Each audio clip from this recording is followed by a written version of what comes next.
on 95.3 WBEV, powered by Daily Dodge, presented by Professional Floor Covering.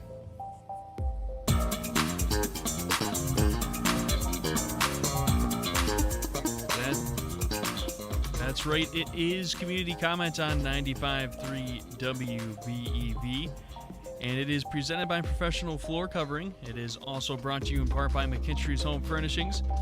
If you close your doors in your home when company comes because of your inferior interior, speaking of McKinstry's, they can help. They will be happy to sit down with you, discuss your decorating ideas, and formulate a complete plan for any or all the rooms in your home.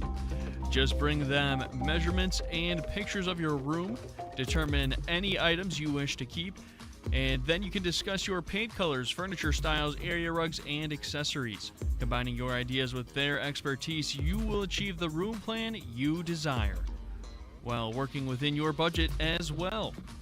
That's all there is to it. Stop in and see them today at McKinstry's Home Furnishings in downtown Beaver Dam, where customers matter and quality counts.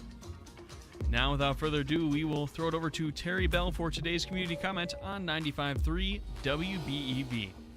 Thank you very much, Jake. Our guest for the next hour is State Representative Mark Bourne, who represents Beaver Dam and the surrounding area in the state legislature.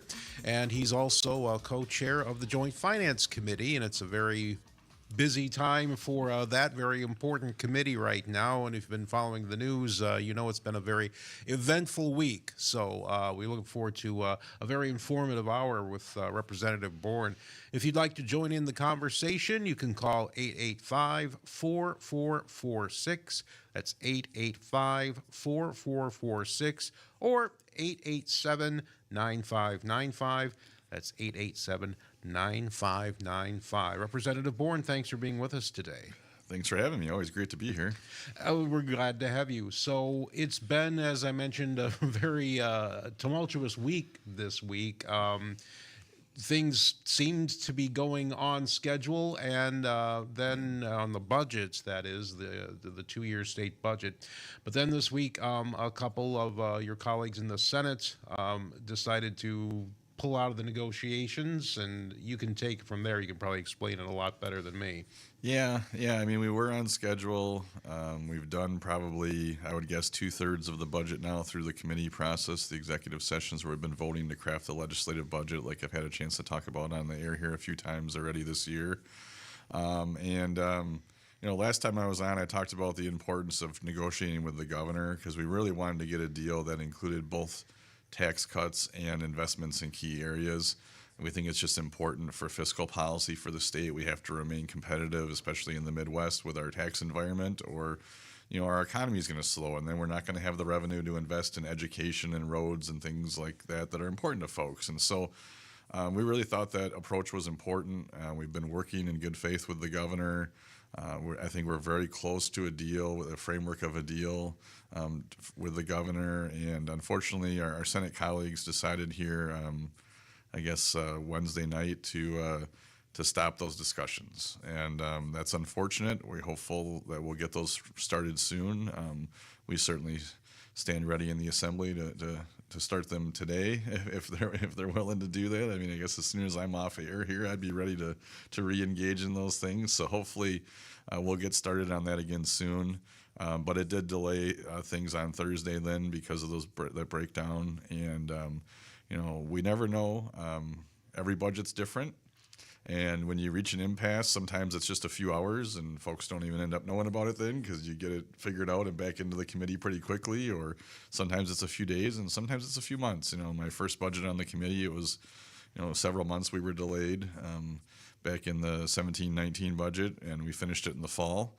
Certainly hope that's not the case here, but only time will tell, because when you're talking to folks and negotiating, you don't know when it's going to break down until it happens. Well, that happened here in the last couple days, and then the path forward is something that you got to figure out. So hopefully it will be quick.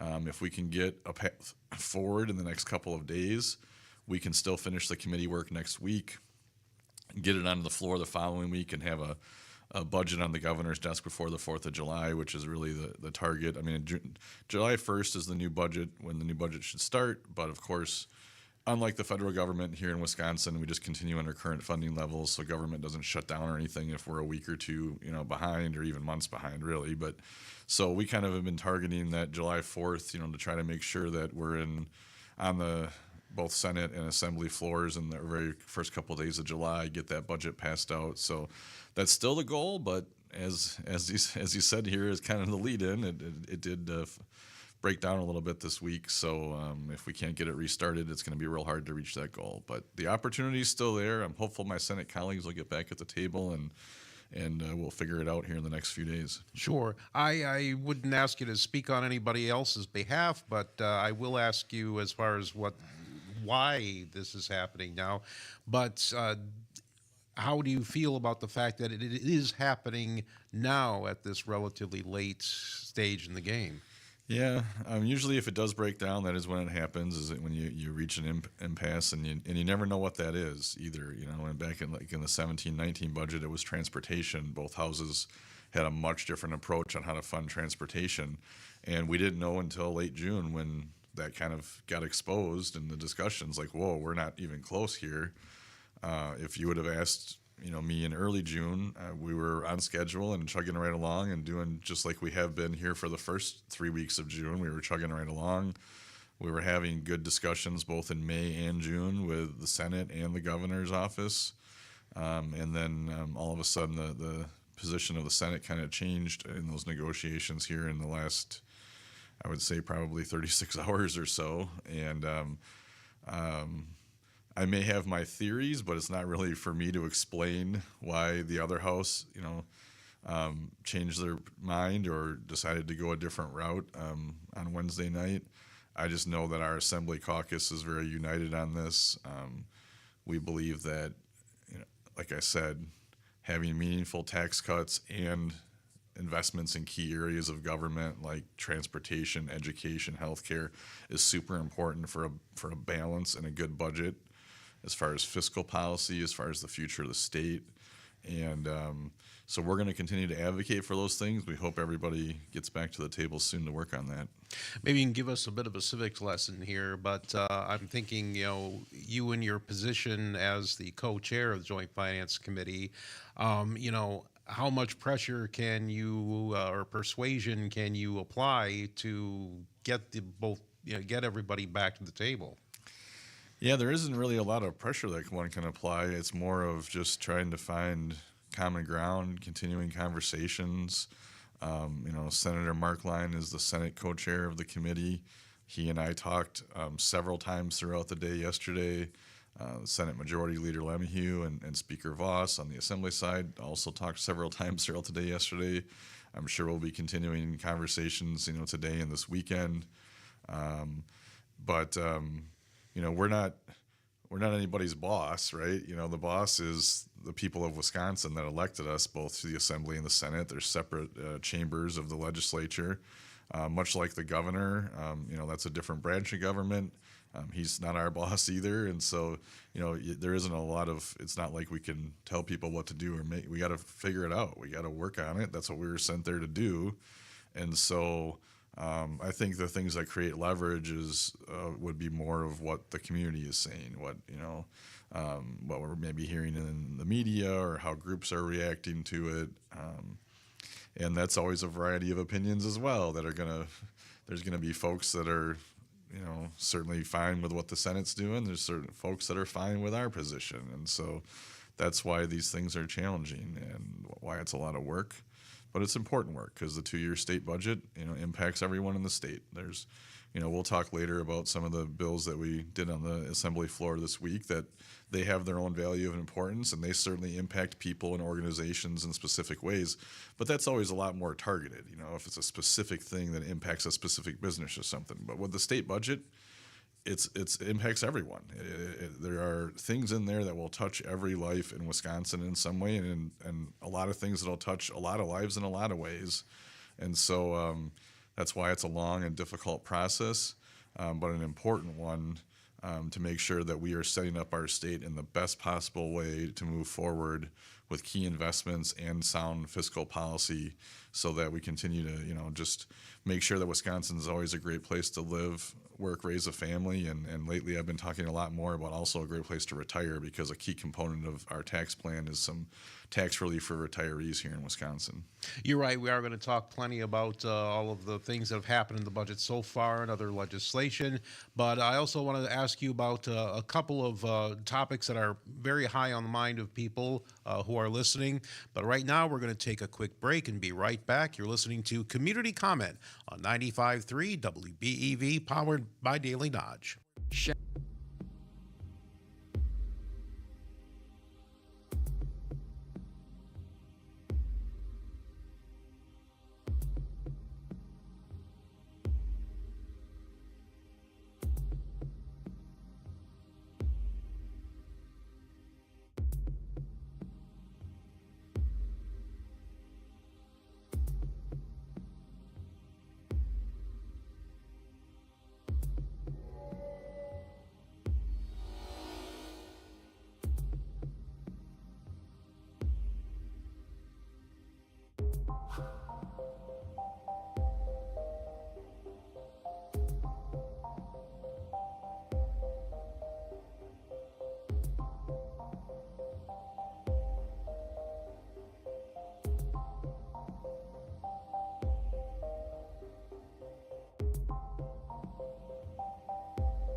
More.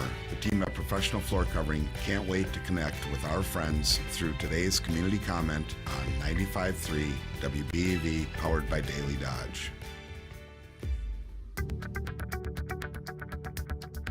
And we are back with more community comment here on 95.3 WBEV. Here's Terry Vowell. Thank you very much, Jake. If you'd like to join in the conversation with Representative Mark Bourne, the phone number to call is 885-4446. or 877-9595.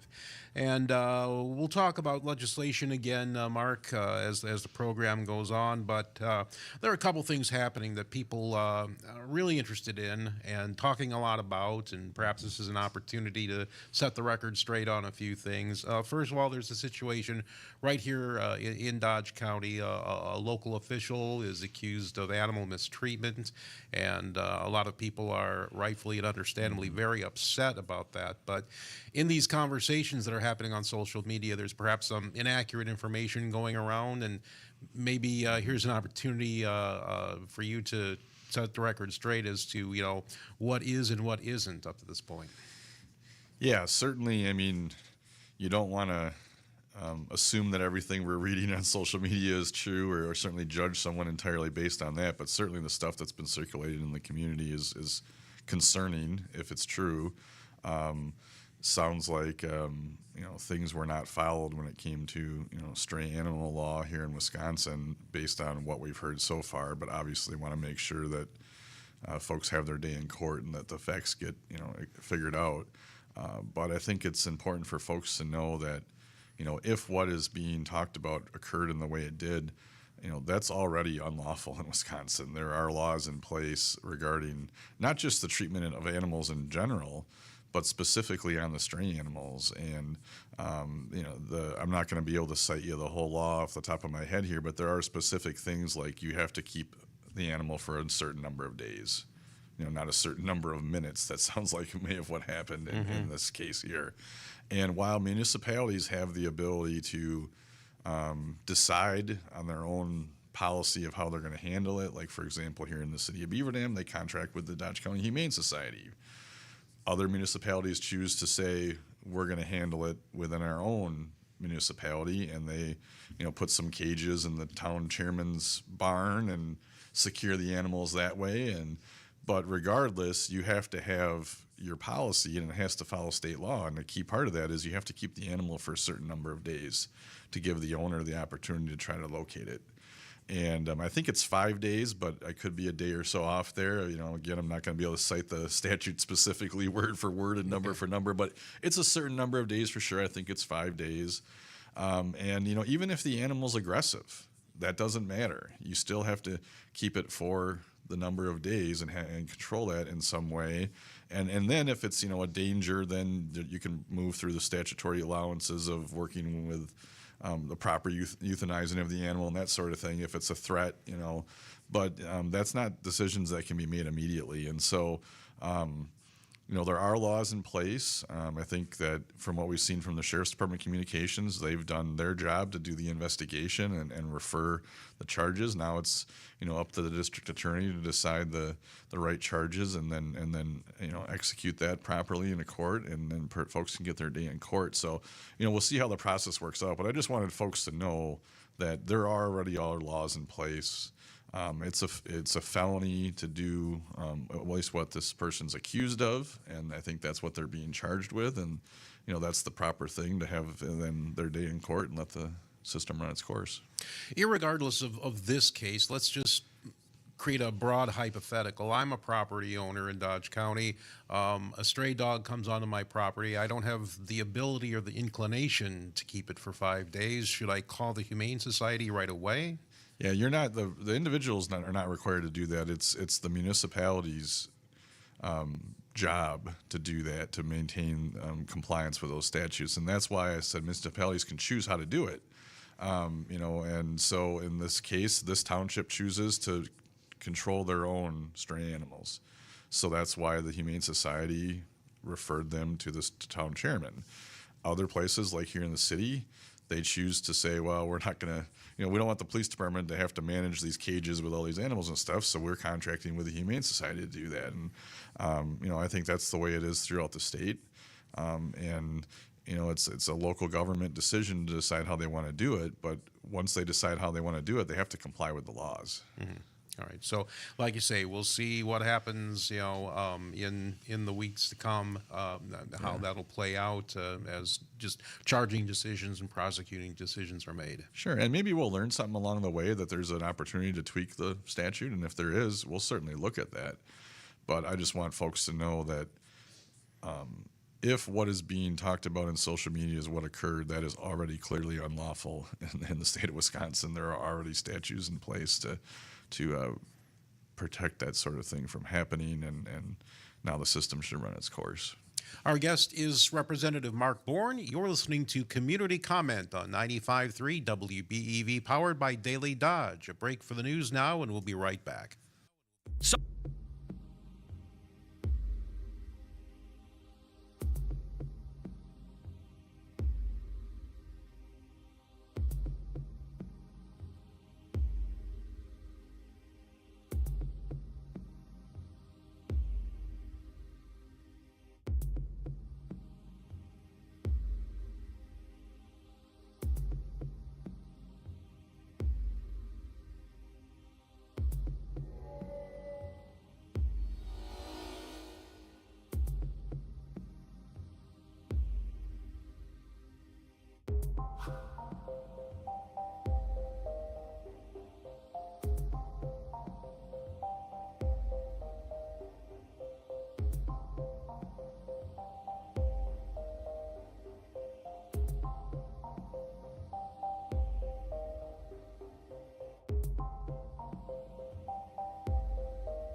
you informed on the Dodge County landscape. We keep the inside of your home looking great. Professional Floor Covering welcomes you to the next segment of Community Comment on 95.3 WBEV, powered by Daily Dodge.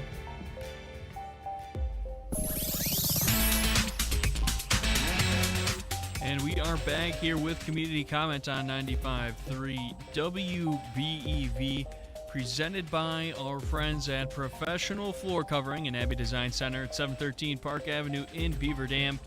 They are locally owned. Randy and his team are here to help you design the perfect space with over 1,000 samples of carpet, LVP, hardwood, tile, area rugs, and window finishings. It's so much more than floors. It's a wide selection of kitchen and bathroom countertops, cabinets, tile, shower inserts, and more. Speaking of those showers, let their team help you design a shower you can unwind and relax in. From color and material choice to size and arrangement, there are a lot of design choices that need to be made before beginning the remodeling process. And now, without further ado, we will throw it back over to Terry Bell for today's Community Comment on 95.3 WBEV.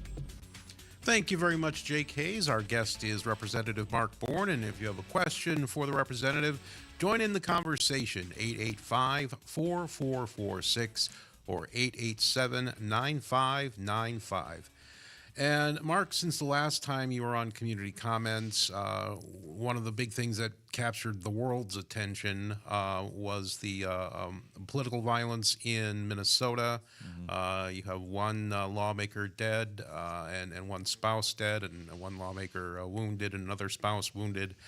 And that, since the Wisconsin legislature is in session right now, that prompted some uptick in security. What exactly was put in place? Yeah, I mean, certainly, shocking, scary events there in Minnesota, something that thankfully has not happened very often in our nation's history. Hopefully never happens again, but pretty scary weekend for folks that serve in government, and certainly had a lot of my colleagues and myself thinking about our family's safety and things like that, worrying about copycat behavior. In this line of work, we deal with threats on a, unfortunately, somewhat regular basis. We get threats to the office. I get threats to some of my personal phone, things like that. We turn those things over to Capitol Police. But this certainly took it to a whole new level of seriousness. And there were some adjustments made to security at the Capitol this week. Certainly not anything that I'm going to discuss in any detail. I don't think that's good for the security folks to be oversharing information. But we did make some adjustments, and I think we talked about it as a caucus. I think we're going to work with the Senate and the governor's office in the coming weeks to talk about overall the best plan for the state capitol. I don't expect that there will be major changes. It's still the people's house. I still think that certainly our caucus is interested in remaining as open as possible, both in the Capitol as well as in our lives. There was a question raised in the press conference at the Capitol this week about we passed a law, I think last session, to make judges' home addresses private after a judge was killed in central Wisconsin. And I think that was the right thing to do. But we were asked if we were going to do the same thing for our addresses. And I think our instinct on that is no. We are public officials. We are very public officials. That's the job, is to interact with our constituents and make sure that we have our finger on the pulse of the community. That's why I'll be helping serve breakfast at the Fond du Lac County Dairy Breakfast on Sunday and things like that. And so we want to make sure we remain accessible, but we got to find a way to balance that with proper security precautions, certainly for the Capitol as well as for our families and stuff. And so those discussions will be ongoing, but I think it's right to take a little bit of a pause so that we don't have knee-jerk reactions to what was just an awful, terrible, tragic event. Right. But I mean, as you mentioned, even though people in Wisconsin government seek to be accessible and available to the people and open, it would be very easy for someone with bad intentions to find out where a state lawmaker lives and do harm. Yeah, and that's one of the concerns, and so trying to find the right balance there. And I think for a lot of us, we worry more about our families even than ourselves too. We chose to run for these offices. We understand some of the risks that come with it. Hopefully not risking your life. I don't think that's what people thought when they got into this, and that's what happened in Minnesota this past weekend. But we know that there's going to be issues at times. I've had a fair amount of mostly phone threats over the years that thankfully have never really panned out to be anything. But it is part of the job.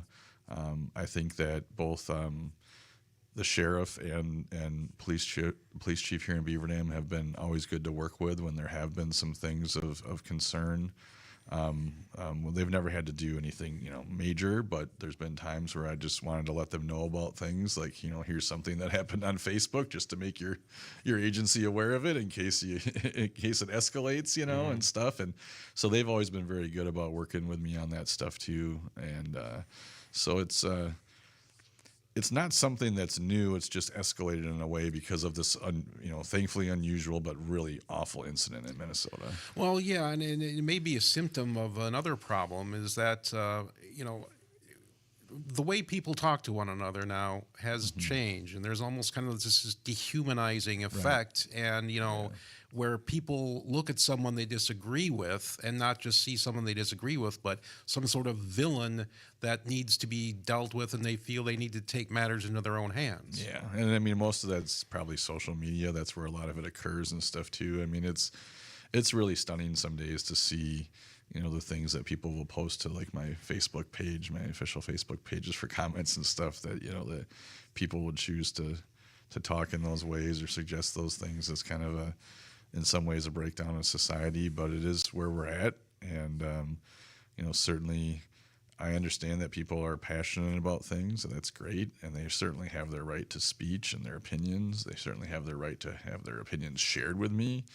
But you're right, it is escalated in ways, and people like to try to blame certain people for that and stuff, but I think it's more of just the way society has chosen to evolve in what is a pretty negative way, and social media certainly plays a big role of that. And it's one thing when it's words, but when it leads to like the kind of violence that it did this weekend in Minnesota, it's a whole new level of scary. Let's make a hard pivot here. We were talking about the budget earlier and kind of where things are stalled. But I think you mentioned that really work on the proposal that you'll send to the governor's desk is about 2/3 done. And what is in there that you think people ought to know about and feel good about? Well, like I said, a budget impacts everyone. There's a lot of good stuff in there. We put some new money into education, I think a couple weeks ago now. And, of course, everyone has an opinion of whether it's too much or not enough. But the fact is we know that special education costs are very high for schools. These are federally mandated things. And, we put another, I think it was about 229, I think is the number. It's certainly more than 200 million more into that. When you look at the investment in the K-12 and the committee action was about 330 million. You couple that with the 400-year veto of 325 per pupil, and there is more than $1 billion of new money going into Wisconsin schools with this budget and current law. And so that's another significant investment in K through 12 education. Obviously, we're still hearing from a lot of folks that it should be more, but over $1 billion of new spendable money into schools is a significant investment, and that's important. Earlier this week, we made some investments in our public safety. Prisons are expensive to run, but they are a key part of public safety here in Wisconsin. We made massive increases in the last budget in employee wages for security staff to try to right-size that and to lower what we were seeing as huge vacancy rates and making it difficult to run some prisons. That's been a success. Recruit classes are way up. Our vacancy rates are about half what they were now, still higher than we want them to be, but super high to moderate high is, better. And so we had to continue those investments to make sure we're funding things like the overtime that comes with those higher wages, to make sure the security staff are able to run those prisons safely and with the constitutional protections that folks have to have there. So that's a key expensive investment that just has to happen. We also invested in public defenders and district attorneys across the state because the court system has slowed down with not enough attorneys on both sides. Again, you got to have both sides. You got to have a fair system. You got to make sure that people have their constitutional protections, and you got to make sure that victims get their day in court. And so we added 42 ADAs in this budget. To kind of give folks a point of reference, there are a little over 400 district attorneys now. So that's like a 10% increase. That's a significant change. Some counties that we're really seeing things slow down in were Brown and Waukesha. So 7 new ADAs in Brown County, 6 in Waukesha. Fond du Lac in this area was another one. They're getting 4 new ADAs. So just trying to make sure that they're able to do what they need to do to keep our communities safe. Between the court stuff and the correction stuff, public safety is a key issue, and so there were a lot of key investments made there. Corrections is particularly important in this district where we have the Waupun prison in particular. What does this budget do to ensure that that corrections will be an important driver of the local economy? Well, so far with those investments in operations, that's key to keep those prisons running properly and well in this region and everywhere else in the state. And then the next step is the capital side of things. We got to make investments in our prisons to right size them and make sure that they're able to do the things. The governor has a plan. It needs some tweaks. That was something we were hoping to take up on Thursday before things got delayed. So hopefully the next time we're in, we'll be able to do that. But to me, I think the key thing is we got to make investments there to do the design work, to figure out the right projects for the future of our prison system. The governor's plan is a good start. There's more work to be done, and so we look forward to working on that. And one of the key parts of that is the Waupun Correctional Facility right there in the heart of Waupun. And, I think that its days as a maximum security prison, are probably short in the long term because it's not the right way to run a max anymore. But the opportunity to take down some of those old cell halls, build some new cell halls, and still keep a lot of the framework and the guts of other parts of that prison that aren't that old, and make sure that we've got a future for Waupun Correctional. I think that's important, and I think there's opportunity to continue that work in the state budget. I'm thinking back to, I think it was last summer, and there was a lengthy and at times very powerful public hearing about conditions inside the prisons for both people who work there and the inmates who are housed there. How much of an impact, has the feedback lawmakers be getting from the public had been on shaping this budget? Well, that's one of the keys to figuring out the future, because both Waupun and Green Bay Correctional, as our state's oldest prisons, they're just not the way to run a prison anymore. And that's not the fault of anyone that works there. They're doing the best they can. Those are tough jobs. They're doing a good job trying to manage. But the age and the design of those facilities is not a way to run a maximum security prison and be able to do it well and safely and with the proper constitutional protections. And so that's why we got to right size this for the future. We got to stop trying, and also just for the expense. They're just super expensive to run. So to run them safely, we need more staff and things. And so to redesign some of those, and in the case of Green Bay, just outright close it, is definitely the right path for the future.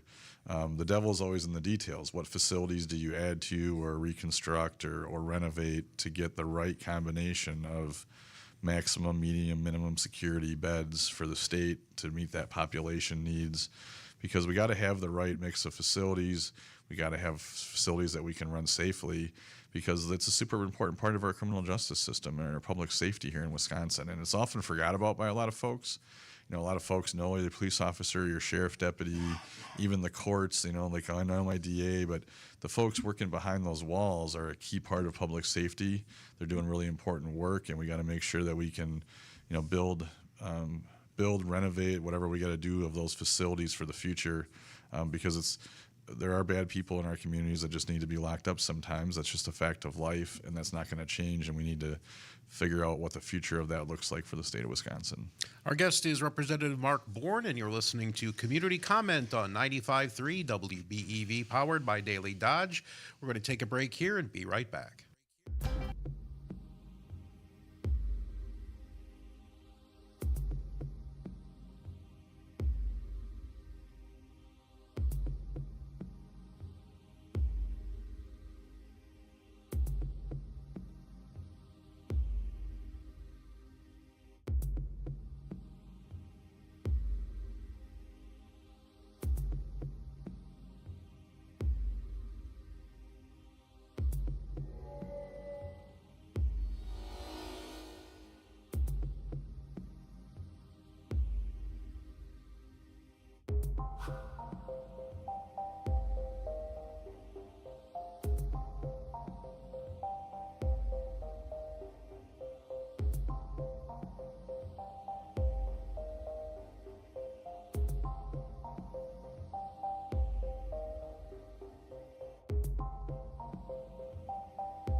Professional floor covering can't wait to connect with our friends through today's community comment on 95.3 WBEV, powered by Daily Dodge.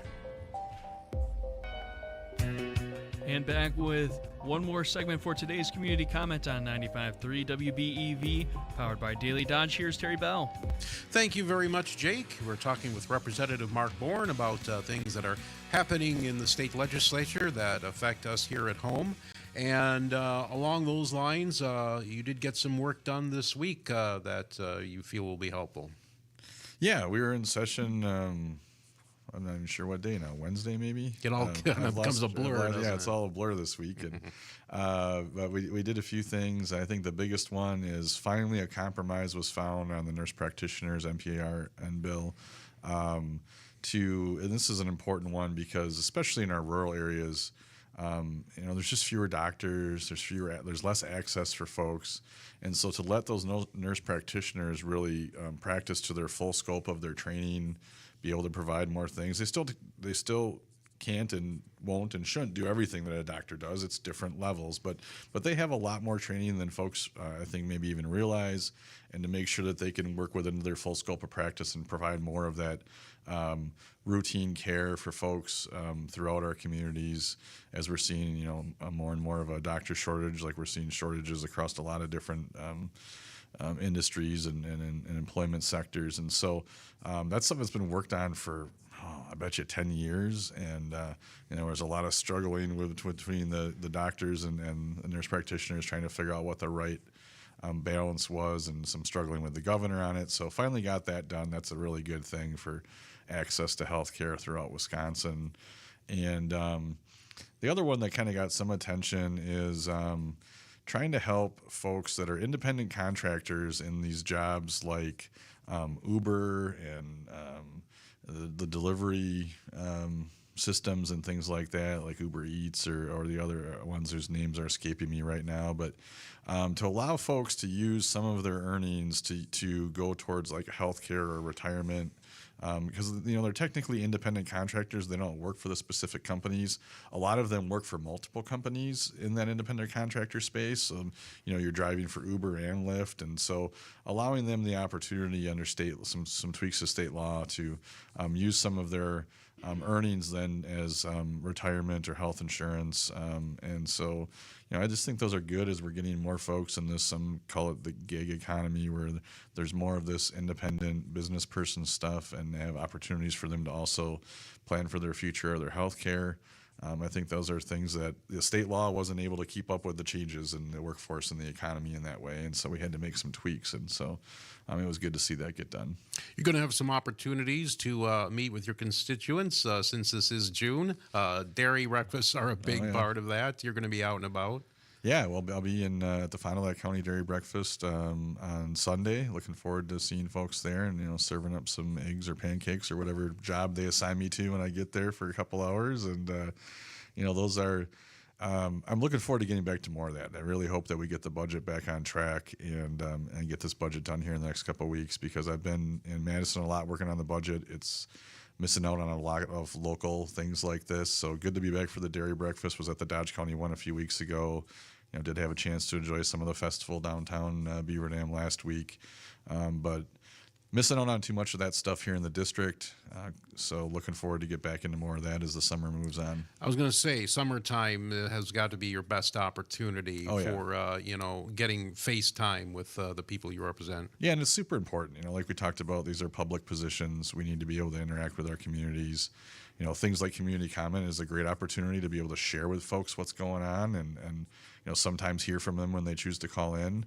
But being able to get out to those community events are really great opportunities for that. And, there's always so many great things to do in Wisconsin in the summer. The 37th Assembly District is no different than that. And so, coming up here in a couple of weeks, I'll get to be in Knowles for the 4th of July parade. That's always a huge crowd. Good to see the folks in the northeast part of the district for that. And those opportunities are super important, and you can get a good variety of feedback. And there's other ways, obviously, to communicate with us, and we have listening sessions, and folks call the office and things like that. But a lot of times, folks only call the office when they're really upset about something, and which is fine. There's nothing wrong with that. But I want to hear from other people too, and so it's good at these community events to be able to hear both from the people that have concerns or maybe are upset about something, but also we just want to say, hey, I heard you did this and I like this, and to kind of keep that gauge of, okay, are the things we're working on, are they really reflecting the desires of the community. And that's the best way to do that, is when you can see people. And